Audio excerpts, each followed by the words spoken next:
Let the Lord bless you and be good. Amen. Thank you. You can have a seat in the presence of the Lord. Thank you so much. I'm so happy for my brother, because of my brother welcoming me. And it's a great honor, it's a privilege.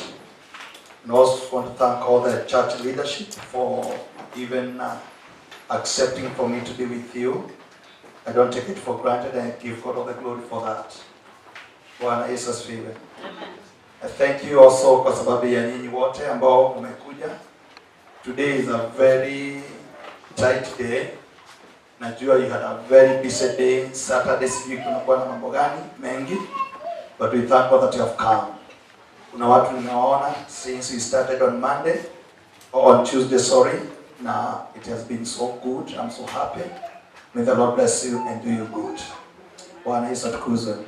The Bible says in the book of Psalms 119 and verse number 130, ya kwamba kiingilio cha neno la Bwana kinaleta mwangaza.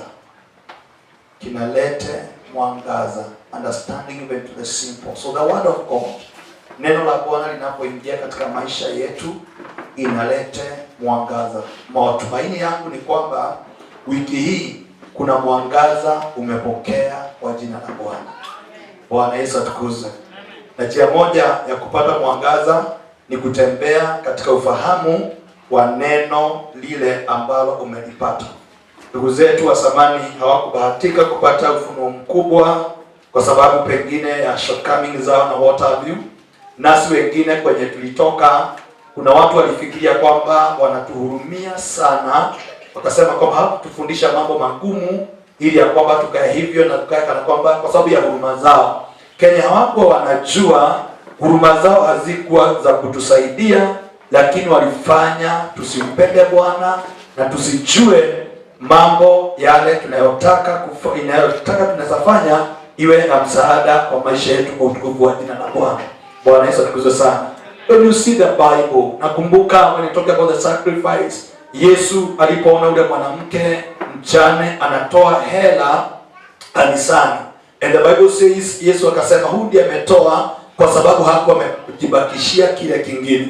Kama ingekuwa ni mhubiri wa siku ya leo, pengine angemwambia mam, wewe usitoe, tunakuelewa na pole kwa yale unayopitia, lakini usitoe, wewe tunakukubalia. Lakini Yesu Kristo ni mwana wa Mungu, hakumrudishia kwa sababu alijua the secret for him to go to the next level, kifunguo chake, it is by giving and sacrificing to him himself.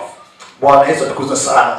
So even today I want to handle a very simple thing and then we shall pray. Leo tulisema kwamba tufanye maombi kadha, alafu kesho tutakuwa na maombi mengi, na tunasema kwamba just come with a friend, kuja na familia, we shall pray. Ikiwa mzee wako anaweza kubali kuja kanisa, mwambie tunakuja kudedicate familia yetu for the year 2020 mbele za Bwana. Bwana Yesu atukuzwe. Tunaweza kuja pamoja, tutafanya maombi mengi na maombezi. Mchungaji wenu who is your prophet is going to speak up blessings over your lives, na tutazidi hivyo. And I'm telling you for sure this year lazima maisha ibadilike kwa jina la Bwana. Bwana Yesu atukuzwe sana. Tusema kwamba when you over sacrifice, unapatia Bwana a power and authority akupiganie na apigane vita zako kwa utukufu wa jina la Bwana. Lakini siku ya leo I want to handle something else. Siku ya leo tuliongea kuhusu the spiritual deposit, na siku ya leo I want us to handle the spiritual deposit by serving God. Spiritual deposit by serving. Now, kusudi moja la sisi kuokolewa na kutenganishwa na ulimwengu na tukaletwa kwa ufalme huu wa Mungu, jambo la kwanza na la muhimu sana, Bwana alituita tumtumikie. Bwana alituita tufanye nini? We serve him. Now, kuna watu waliokuwa na mabishano katika kitabu cha Malaki chapter number 3. Kuna watu waliokuwa na mabishano ya kumtumikia Bwana, chapter number 3 and verse number 14. And we are there now. Kitabu cha Malaki chapter number 3 and verses number 14. The Bible says, you have said it is futile to serve God. What did we gain by carrying out his requirements and going about like mourners before the Lord Almighty? but now we call the arrogant blessed. Certainly the evildoers prosper, and even those who challenge God, they escape. Then those who feared the Lord talked with each other, and the Lord listened and heard. A scroll of remembrance was written in his presence concerning those who feared the Lord and honored his name. 17. They will be mine, says the Lord Almighty, in the day when I make up my treasured possession. I will spare them, just as in compassion a man spares his son who serves him. And you will again see the distinction between the righteous and the wicked, between those who serve God and those who do not. Now, spiritual deposit by serving God. Wakati huu wa Malaki ananena neno la kiunabii, kuna watu walikuwa wamekaa kwa siku zao na wakaanza kuangalia na kusema hakuna haja ya kumtumikia Bwana, kwa sababu waliona evildoers wana prosper, arrogant wanaimarika katika maisha yao. Lakini wao waliokuwa namtumikia Bwana wakasema ni bure. It is futile to serve the Lord. Bwana Yesu tukuzwe. Kwa hivyo walitazama na wakajiona, mimi nimekuwa kanisani, nimekuwa katika hekalu, nimempenda Bwana, nimetembea katika maisha ya ulimwengu haya na nimetembea kwa njia za kiungu, lakini wanasema hatukuona faida yoyote ya kumsaidia Bwana. Na kwa hivyo wakafunga mikono yao, wakasema sitamtumikia tena, sitajipeana tena. Lakini Bwana ananena maneno mazuri kupitia kwa nabii huyo. Anasema kuna watu waliokuwa wanamcha Bwana na wakasemesana na Bwana akasikiza. And the Bible says, na kachukua kitabu chake cha kumbukumbu na kanakiri majina yao, akanakiri matendo yao. Bwana Yesu tukuzwe. So it is not futile to serve God. Hawa watu walikuwa wanasema haina maana, nimekuwa kwa kwaya, nimekuwa kwa praise and worship, nimebeba vyombo, nimeosha kanisa, nikana kwamba wasiomtumikia wananawili, wanaendelea. Lakini sivyo, anasema Bwana, anasema hivi, there will be a distinction between those who serve God and those who do not. Bwana Yesu tukuzwe. You know, distinction kusema kwamba patakuweko na tofauti ya wale wanaomtumikia na wasio mtumikia. Bwana Yesu tukuzwe. Na anasema hivi, wanaotumikia, the Lord will spare them as a father spares the son who serves him. Hii ni kumaanisha waliokataa kumtumikia Bwana, their life will not be spared. Let me tell you, my brothers and sisters in the Lord, if you want the Lord to spare your life, nilikuwa naangalia jina hili la kuspare. Kuspare ni kusema kwamba watu wengine wataadhibiwa, lakini huyu atawekwa kando, yeye atasamehewa, atakuwa exempted. Those who serve God in church, the Bible says the Lord is going to spare them. Bwana Yesu tukuzwe. Na kuwa spare ni kumaanisha kunaweza kuwa kuna calamity, kunaweza kuwa kuna shida, kunaweza kuwa na matatizo, but those people ambao wanasema we shall serve the Lord.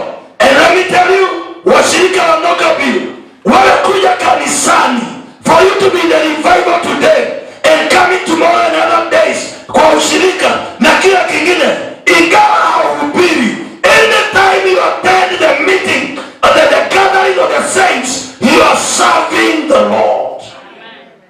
Your neighbor is serving the Lord. Kuna watu wanasema hapana, kutumika nilifanyika CRD, nilifanyika mchungaji, nilifanyika kile kingine. Hiyo yote, there are levels of serving God. But for you to be in church like today, uko na reason zote za kusema utafua nguo, watoto wametoka shule, wamefika tu hivi, ungekuwa na wao, ukaa na wao. Lakini nasema no, I will go to the house of the Lord. Kwa revival, ni saa moja mama za wawili. I tell you, whatever that you are doing, you are serving the Lord. And because of that, the Lord is going to spare your life. Bwana Yesu atukuzwe. Ndugu zanguni, I tell you, the greatest thing to do in this world is to serve the Lord. Is to serve the Lord. There is a man by the name Tom Smith. Tom Smith alimtumikia Bwana sana kwa miaka yake ya kale. Huyu Tom Smith akafa. Alipokuwa akisema maneno yake ya mwisho, akaita wanawe na akawaambia, wanangu, naondoka sasa, lakini nyinyi mtumikie Mungu na mtembee kwa njia ambazo nilizotembea. Na kanena neno hilo kwa watoto wake wote. Lakini the daughter wa Tom Smith aliyekuwa anaitwa Sarah Smith akaangalia baba yake, akaambia baba yake, wachana na sisi, tutakaa maisha yetu, tutaenenda kwa njia zetu. Wewe umekuwa unatembea na Mungu miaka yote, unakufa masikini. Hata leo tunakaa katika nyumba ya kurent. Wazee wengine wanakufa wakiwa na mamilioni na mapesa kwa banki. Lakini akaongea mambo mabaya kuhusu baba yake, lakini baba yake akafunga roho na akafa. Hiyo ni serve the Lord. Sarah Smith wakazika baba yao. Baada ya miaka kadhaa akaenda kutafuta kazi kwa kampuni moja iliyokuwa na heshima. Alipoingia kwa interview, akakaa chini na makaratasi yake. Aliyekuwa anafanya interview akamuuliza, jina hili ninaona Sarah Smith, ni Smith yupi? Akasema, baba yangu alikuwa anaitwa Tom Smith, aliyekuwa mtumishi wa Mungu. Do you know the overall boss akaambia the rest interviewers, interview imekwisha. Sarah, enda kesho ukuja uingie kwa kazi na ofisi. Baba yako alinihubiria, baba yako alitunenea mambo ya Mungu, baba yako alitembea kwa njia za kiungu. Kama wewe ni mwanawe, you are qualified to be in the office. Bwana Yesu atukuzwe. Sarah Smith akaingia kazi the following day na kapatiwa gari 3 Cheska za kumpeleka. Everything now imebadilika.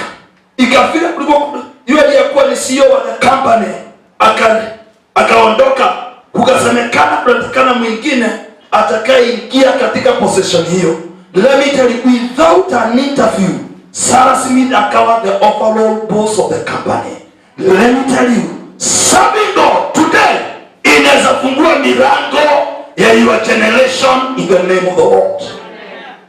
Tell your neighbor, serve the Lord. Usiseme ninaona watu wasioendelea, watu wasiomtumikia Bwana, wanaolegalega kana kwamba wananawili. I tell you the truth, you cannot serve God and you go amiss. Let me talk some few things about serving God. Number one, when you serve God, you receive honor. Tell your neighbor, honor. Honor. Heshima. Heshima. Whenever you serve God, you receive an honor. The Bible says in the book of John, chapter number 12 and verses number 26. The Bible says, John 12 verses 26, very, very important. The Bible says this, whoever serves me must follow me, and where I am, my servant also will be. My Father will honor the one who serves me. What a word. What is it? My Father. When you see the word Father, it's in capital.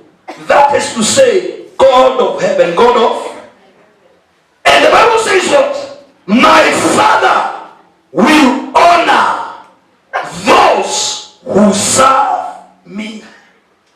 My brothers and sisters, I want to call you today to the service in the kingdom of God.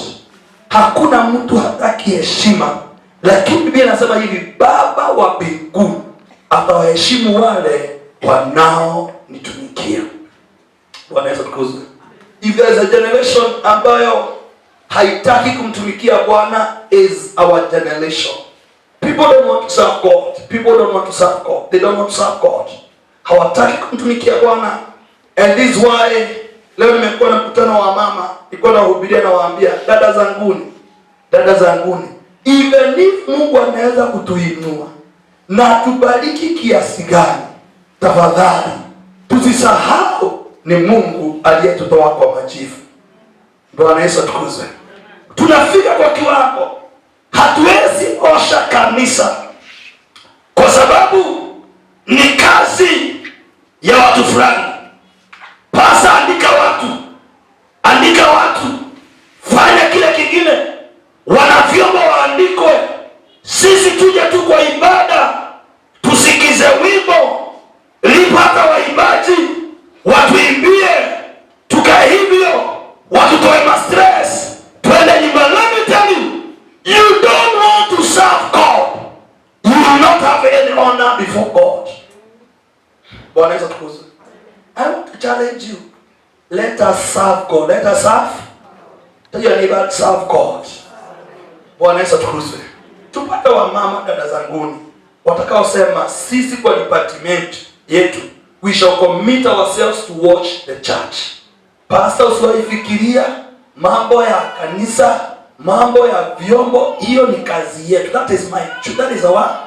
For the Bible says, very, very important, that those who serve me, God, my Father will honor them. My Father will honor.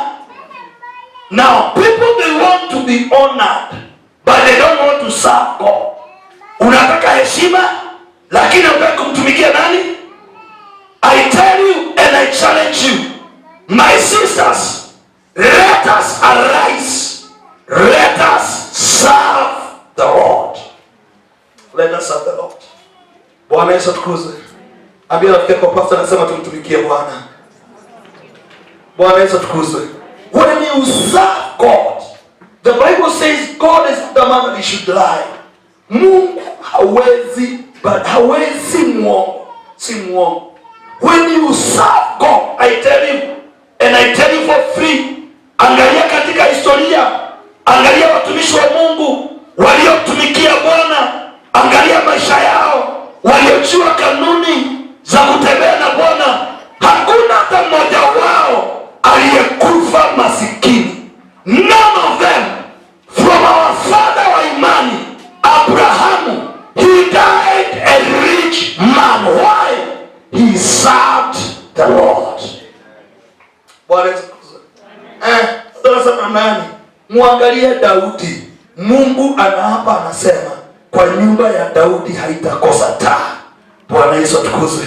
Situpata washirika ambao watakao kutumikia Bwana. Hata utakapokuwa ukilala, Jehova aseme, nimeapa kwa nyumba hii sitawasahau milele kwa jina la Bwana. Kwa nini? Walitembea, walinitumikia, walijipeana kwa kazi ya Bwana. Serving the Lord. Serving the Lord.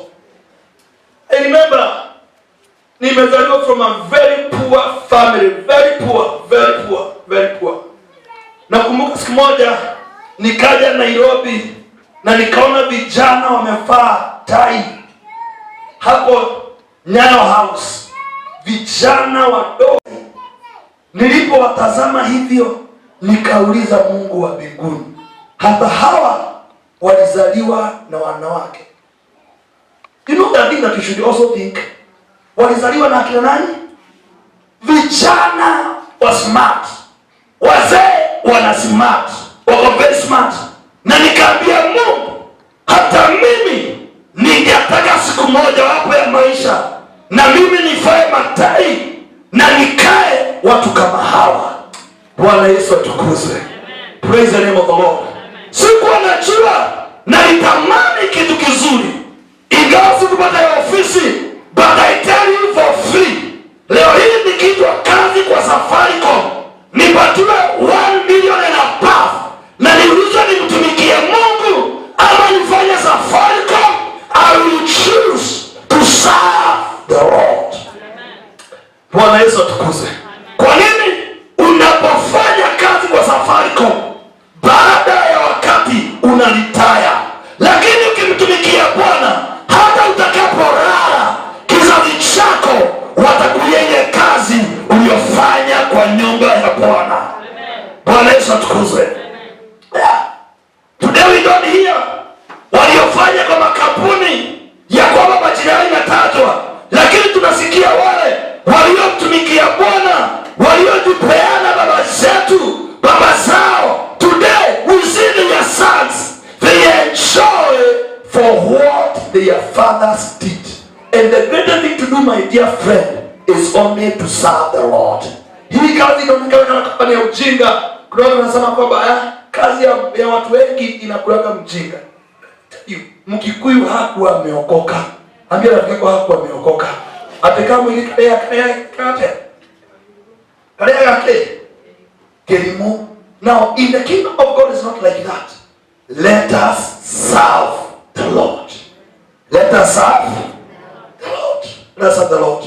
When you serve God, my Father will honor you. How many they desire to be honored by my Father in heaven? Bwana Yesu atukuzwe. The key is serve the Lord. Bwana Yesu atukuzwe. Serve the Lord. Serve the Lord. And I can tell you why. Unakumbuka mama moja, bwana wake akafa, aliyekuwa mtumishi wa Bwana. And the Bible says akaenda kwa mtumishi wa Bwana, aliyekamwambia, mume wangu alikuwa baadhi ya manabii waliokuwa pamoja naye, lakini amekufa na deni. You remember the story? Na watoto wake walikuwa wanakuja wanachukuliwa. Mtumishi wa Bwana anataka kufanya nini? Lakini anamuuliza, mama uko na nini?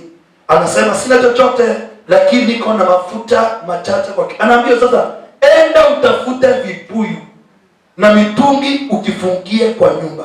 If you read the scripture, the woman never went to borrow. Alienda akajifungia kwa nyumba na akachukua na mafuta na kaanza kumwaga. Akalipa deni na yote ikakusha. Let me tell you, you can serve God ukiwa umelala kwa kaburi. Mungu atembelee familia yako kwa utukufu wa jina la Bwana.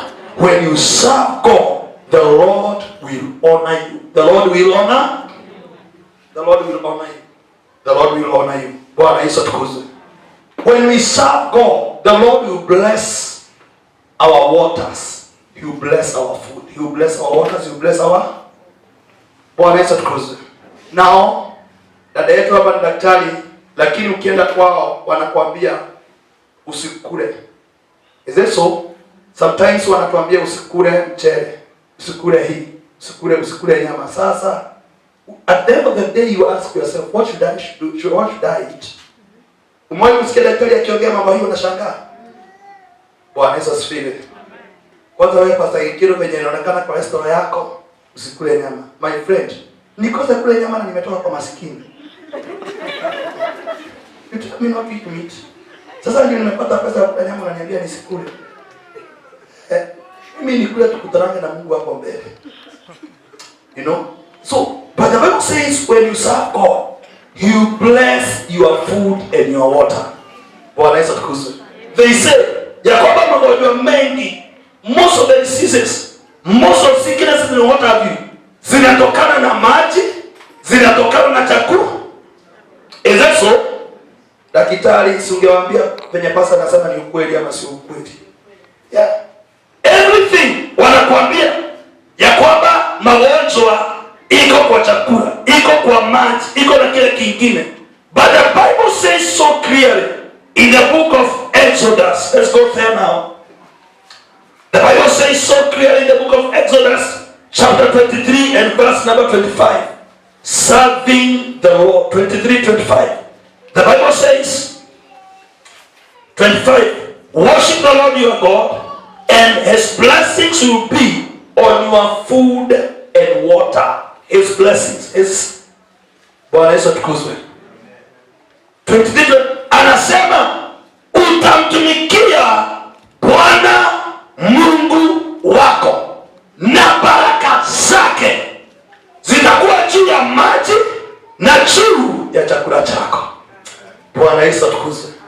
Wapendwa, unaweza kuwa mambo mengi, fanya kile kingine, enda gym, enda kile kingine, na what have you, usikula hiki, usikula kile kingine. But I tell you the truth today, ikiwa unataka chakula chako kiwe ni cha baraka, sio cha laana, the Bible says, and you shall serve the Lord your God. Bwana Yesu atukuzwe. So the thing, sio chochote kile, lakini the thing is when you serve God, unaenda unakula, chakula kinakuwa ni cha baraka. Unakunywa maji, the Bible says when you serve him, he will bless your waters, he will bless your food. Bwana Yesu atukuzwe. Hautaki kumtumikia Bwana, unaenda unakula huko madodo, unaanza kuendesha. See the problems your food, you refuse to serve the Lord. Pastor anasema nini?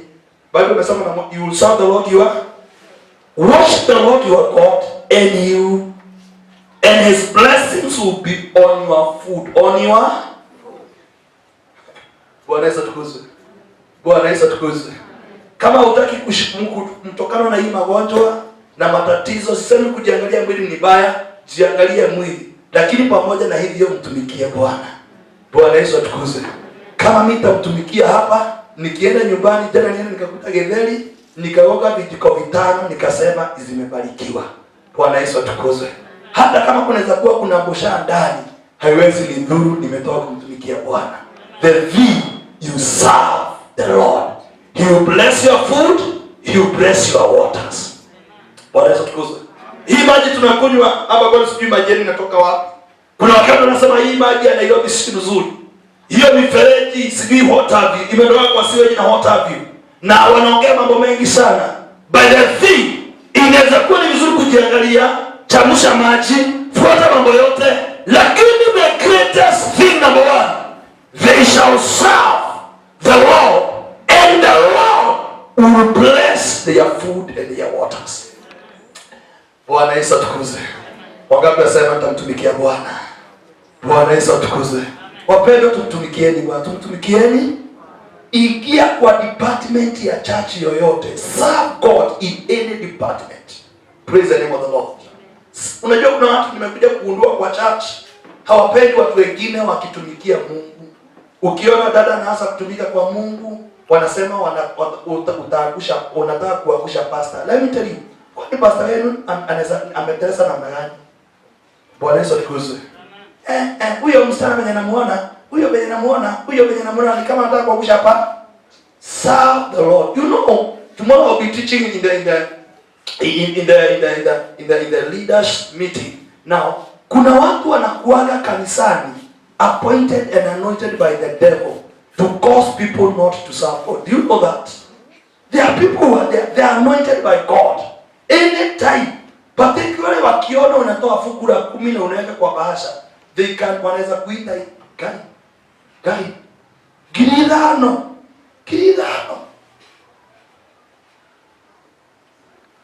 Am I them?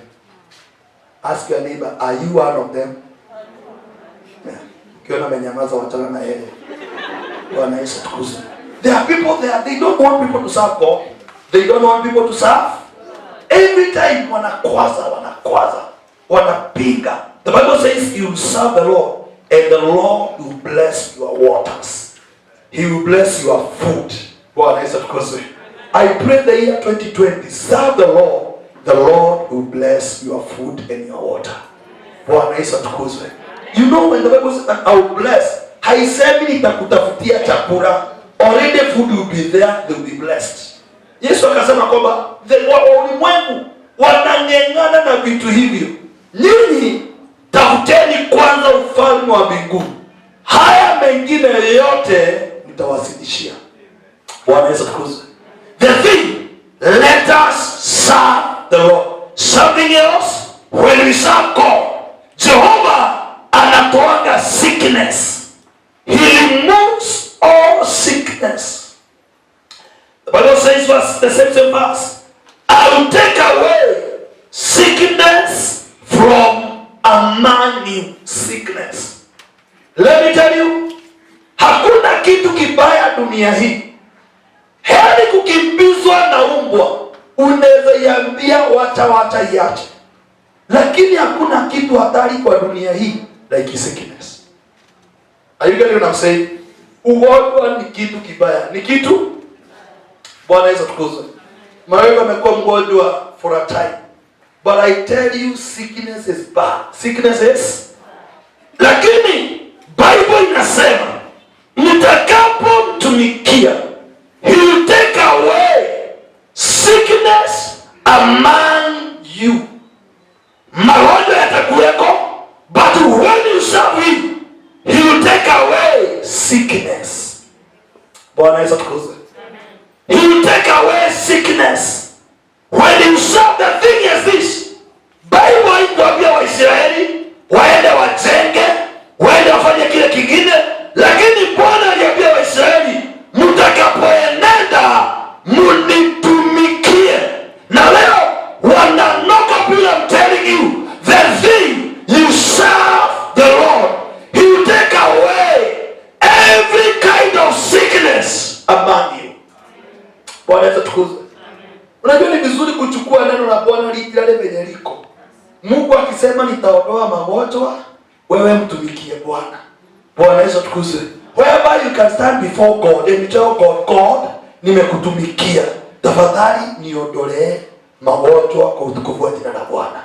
Bwana Yesu atukuzwe. Praise the name of the Lord. The thing is you serve the Lord. You serve the Lord. And sijui kwa nini watu wamekuwa na hukumu sana, hawapendi kumtumikia Bwana. And let me tell you, kama kuna watu wanafanyishwa kazi baya, ni watu kule nje, kule kwa ulimwengu. Let me tell you, I know what I'm saying. Sisi ambao tumeokoka, Mungu ametusaidia sana. Bwana Yesu atukuzwe. Siku moja nilipita Kayole, saa 1, saa 2 hapo unakuta wasichana wako uchi. Wanafanyishwa kazi na shetani ya bure. Bwana Yesu atukuzwe. Wewe umeokolewa na Bwana, umeletwa kwa ufalme wa Bwana. Tunakuambia ndugu, mtumikie Bwana. Unasema kumtumikia Bwana ni bure. Kumtumikia Bwana ni kama kutupa. Let me tell you, it's not so. Serve the Lord. Serve. When you serve Him, He will take away sickness away from you. Something else. When you serve God, no miscarriage or barren will be among us. 26. Very, very important. And then we start praying. And none will miscarry or be barren in your land. I will give you a full span life. Mungu ananena hivi. Mtakapomitumikia, when you serve me, hakuna mtu miongoni mwenu atakuwa ni tasa, na hakuna mtu miongoni mwenu atapoteza miba yake. Bwana Yesu atukuzwe. Inaweza kuwa sio literally miscarriage ya mtoto, lakini kusema when you serve God, baraka zako lazima zitakufikia. Hautashika kitu na kipotee hovyo hovyo. Hautashika biashara na imiskare mikononi mwako. Lakini the thing is this, when you serve me, hakutakuwa na utaza miongoni mwenu. Bwana Yesu atukuzwe. Do you know there are people who are sio bali ni watoto bale ya kwamba hawawezi kufanya chochote kifaulu. Bwana Yesu atukuzwe. If you want to experience kutokuwa na utasa maishani mwako, katika jamii, katika biashara zako, only one thing that you should do, serve the Lord. Bwana Yesu atukuzwe. When you serve God, unapomtumikia, anakuondolea barrenness, anakuondolea miscarriage. Unafika umeulizwa na kijana na anakueleza vizuri, mnaenda kwao, mnaenda kwenu, mnajiatayarisha kwenda kwenu kupeleka mahali, unakuta kijana asema nimebadilisha mawazo. Let me tell you, the only thing itakao kuweka on the track is when you serve the Lord. Bwana Yesu atukuzwe. Tell your neighbor, serve the Lord. Yeah. Serving God is the best thing. Let me tell you, na hii nasemanga hii ni yangu for free. For me to marry my wife, not because of anything.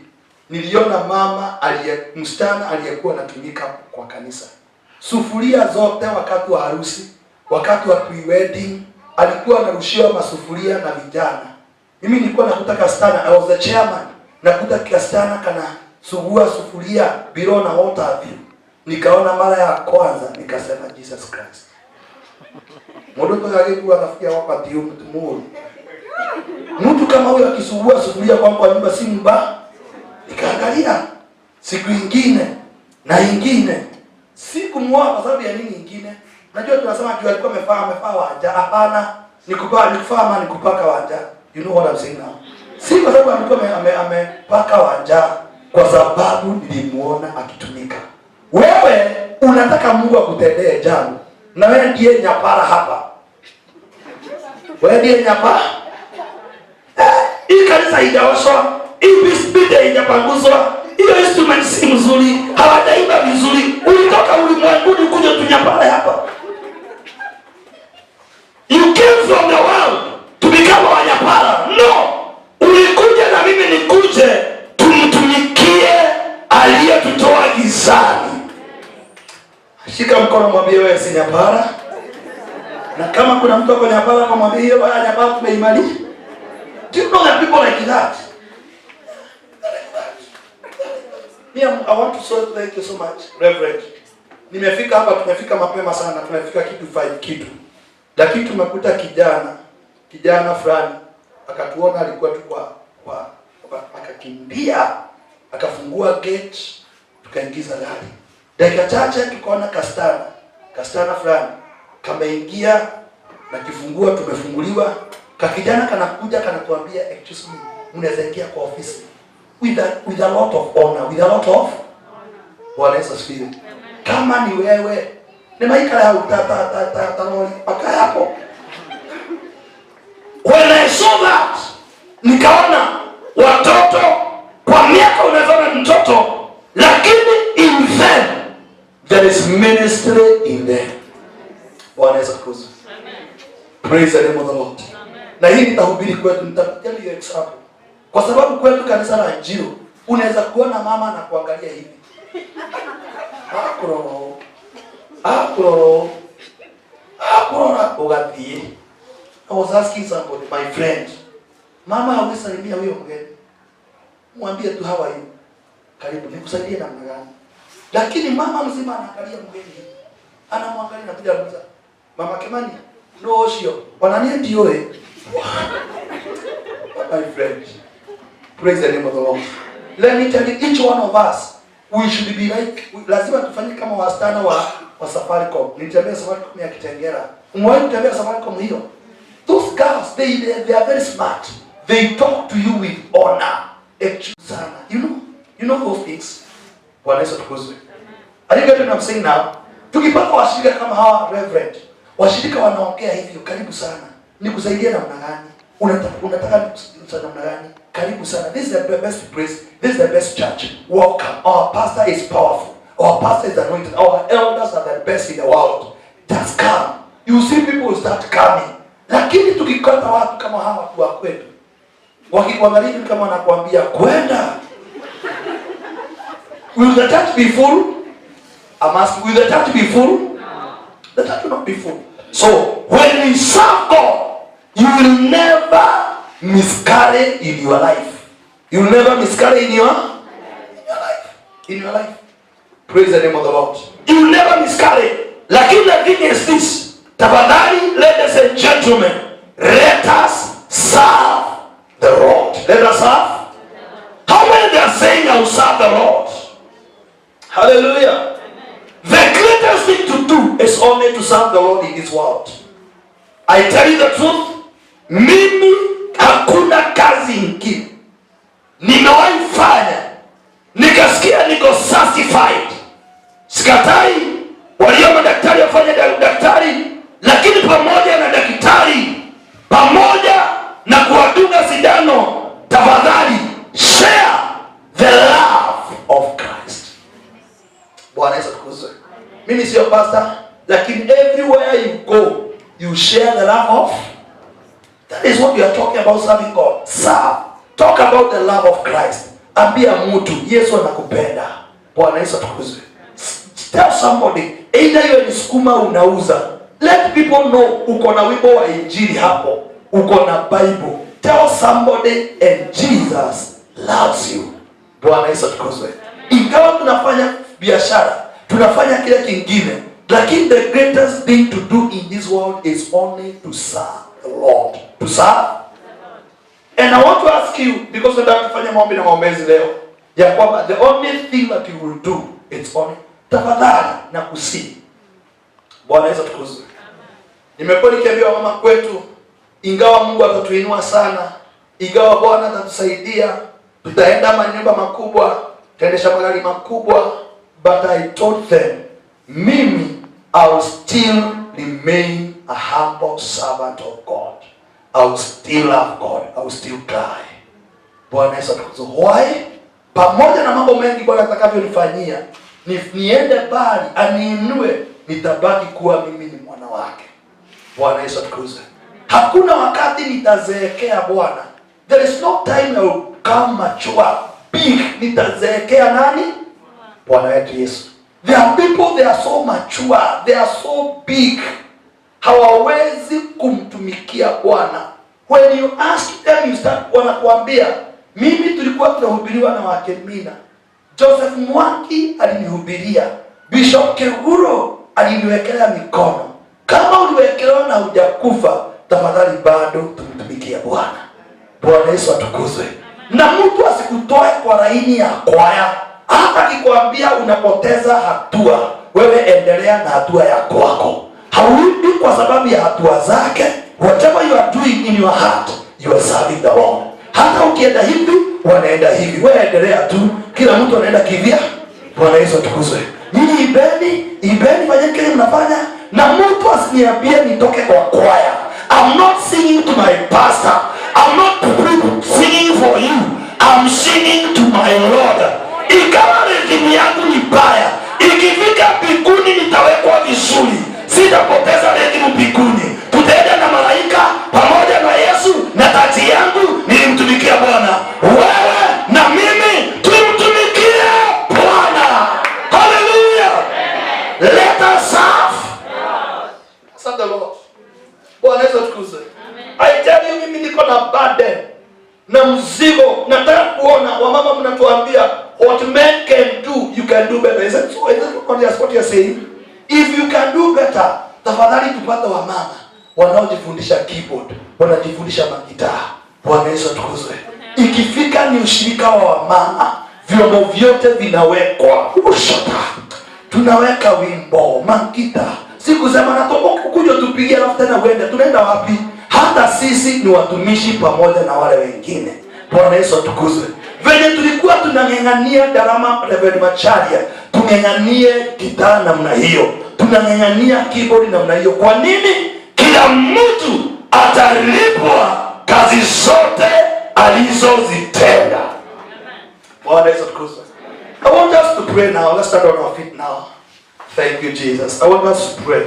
Nataka tumwombe Bwana. Ombi la kwanza, Mungu, nipe neema nikutumikie. Ikiwa Bwana nitakutumikia, nibariki chakula changu, utabariki maji yangu, utaniondolea magonjwa. Sitakuwa na utaza maishani mwangu kwa jina la Bwana. Just go before the Lord. Mwambie Bwana maneno haya machache tumenena siku ya leo. Mwambie Bwana nipe neema nikutumikie. Mwambie Bwana nipe neema nikutumikie. Mwambie Bwana nipe neema nikutumikie. Mwambie Bwana nipe neema nikutumikie katika jina la Yesu. Mwambie Bwana nipe neema. Bwana nipe neema. Nipe neema nikutumikie. Kuna mambo mengi yanayozuilia ya kwamba nisikutumikie, nisijipatiane kwako, kwa kazi yako. Bwana nipe neema. Jehova nipe neema nikutumikie. Nipe neema Bwana. Nipe neema, nipe neema, nipe neema. Katika jina la Yesu Kristo, kila mamlaka na kila nguvu zote za giza inayonizuilia nisikutumikie, leo hii ninaipiga kwa jina la Bwana. Umeniokoa kwa sababu, umeniita kwa sababu. This is my prayer, my Father. Ninataka nikutumikie, nataka nikutumikie, nataka nikutumikie, nataka nikutumikie. Moyo wangu tumkutumikie, nafsi yangu kutumikie katika jina la Yesu. Ningali nikiwa niko uhai, Baba wa mbinguni nikutumikie, Mwokozi nikutumikie kwa jina la Yesu Kristo. Nisamehe dhambi zote ya kukutoka